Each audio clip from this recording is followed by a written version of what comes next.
जैसे ही व्यक्ति ध्यायतो विषयान पुंसा, किसी विषय के बारे में मन में चिंतन करता है, संगस्ते सुपजायते, उसका संग करने की इच्छा होती है। संगत संजायते कामा, कामात क्रोधोपजायते, क्रोधात भवति सम्मोह, सम्मोहत स्मृति विभ्रम, स्मृति भ्रमसात बुद्धिनाशो, बुद्धिनाशात प्रणश्यति। व्यक्ति का पतन हो जाए या उत्तम गति को प्राप्त हो जाए, शुरुआत कहाँ से होती है? मन से। मन में विचार आता है कि वह वस्तु खानी है, मन में विचार आता है कि वहां पर घूमने जाना है, मन में विचार आता है कि उस कार्य को करना है। अगर मन हमारे वश में नहीं है तो निश्चित रूप से मन व्यक्ति का सबसे बड़ा शत्रु है, भगवान श्री कृष्ण भगवद गीता में कहते हैं।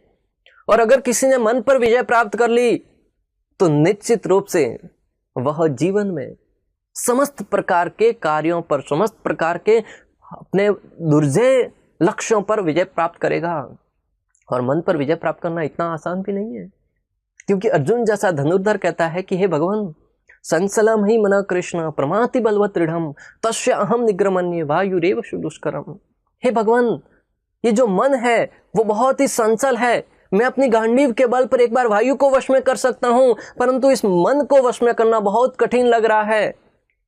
अतः अर्जुन के साथ ऐसी समस्या है। तो हम, अगर कोई व्यक्ति कहता है कि मैंने तो मन पर विजय प्राप्त कर ली, निश्चित रूप से या तो वो अज्ञानी है या फिर ढोंग कर रहा है, या फिर अपने आप को श्रेष्ठ बताने का प्रयास कर रहा है, जो कि पूर्ण रूप से गलत है।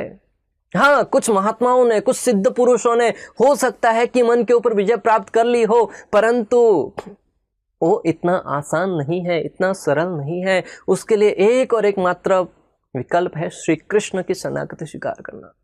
क्योंकि मन भगवान की विभूति है, अर्थात मन भगवान के वश में है। जब भगवान के हम सेवक बन जाएंगे तो मन का सामना करने की बजाय मन हमें कोऑपरेट करेगा, मन हमारा साथ देगा। आचार्य कहते हैं कि अलग अलग आचार्यों ने मन को वश में करने की अलग अलग विधि बताई। एक संत कहते हैं कि मन को प्रतिदिन सवेरे उठकर जूते मारने चाहिए। एक संत ने कहा कि मन को प्रार्थना करनी चाहिए, हे मेरे मन, मान जा, तू मेरा अपना है, मुझे भगवान का भजन करने में सहायता कर। इस प्रकार हम अलग अलग तरीके से, और सर्वश्रेष्ठ तरीका है भगवान के नाम का जप करना, भगवान के नाम का भजन करना, भगवान की कथाओं को सुनना।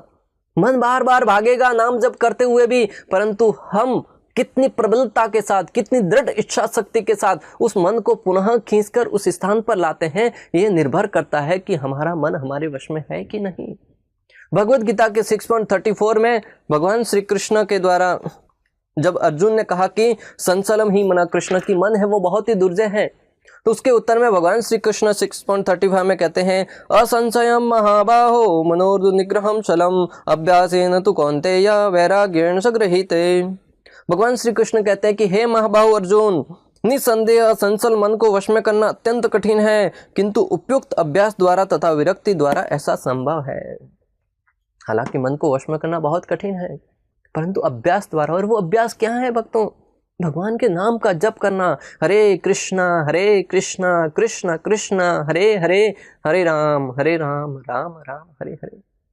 यहाँ पे प्रश्न उठ सकता है, कई लोग कहेंगे हम नाम जप तो करते हैं परंतु फिर भी मन तो वश में नहीं आता, पिछले 10 वर्षों से 15 वर्षों से नाम जप कर रहे परंतु मन तो वश में आ नहीं रहा है।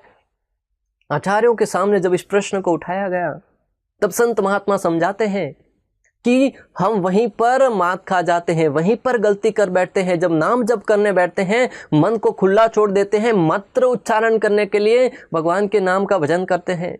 आवश्यकता है कि उस नाम जप करते समय भी मन को उसमें सम्मिलित करें। हम नाम माला लेके बैठे हैं, आंखें भी बंद है, मुख से उच्चारण भी हो रहा है, परंतु मन कल क्या खाया था, कल कहाँ घूमने गए थे, कल किस व्यक्ति ने मेरे साथ दुर्व्यवहार किया था, कल कौन से प्रभु जी ने मेरी प्रशंसा करी थी, कल कौन से यूट्यूब में मैंने कौन सा वीडियो देखा था। अनेक प्रकार के जंजालों में मन घूमता रहता है और उसमें आनंद भी आता है और साथ ही साथ नाम जप भी हो जाता है। उस परिस्थिति में हमें नाम जप का पूर्ण लाभ जो मिलना चाहिए वो नहीं मिलता। हम नाम जप के प्रति अपराध कर बैठते हैं। भक्तों, इस साधना को जब तक हम सीरियसली नहीं लेंगे, नाम जप को जब तक मन को वहां पर पुनः खींचकर मुख से उच्चारण करना है, कानों से सुनना है, मन से उस पर ध्यान लगाना है, ये तीनों विधि जब एक साथ नहीं होगी तब तक हम उसका पूर्ण लाभ प्राप्त नहीं कर सकेंगे। इसलिए कई वर्षों तक आप नाम जप करते रहिए, परंतु जब तक नाम के प्रति अपराध होता रहेगा तब तक निश्चित रूप से हमारे अंदर सुधार आने की संभावना कम बनी रहती है।